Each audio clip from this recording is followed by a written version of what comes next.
Hello everyone! Welcome back to another quick tutorial. In this video, we will see how to check for old deleted photos on iPhone. Let's dive in. Open the Photos app on your iPhone. Tap on the Albums tab at the bottom of the screen. Scroll down and find the Recently Deleted album.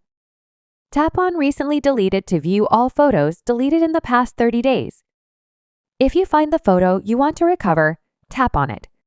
Tap Recover at the bottom right corner of the screen. Confirm by tapping Recover Photo in the pop-up window. That's it! Your deleted photo will be restored to its original album. Remember, photos are permanently deleted after 30 days in their recently deleted folders. And there you have it! That's how to check for old deleted photos on iPhone.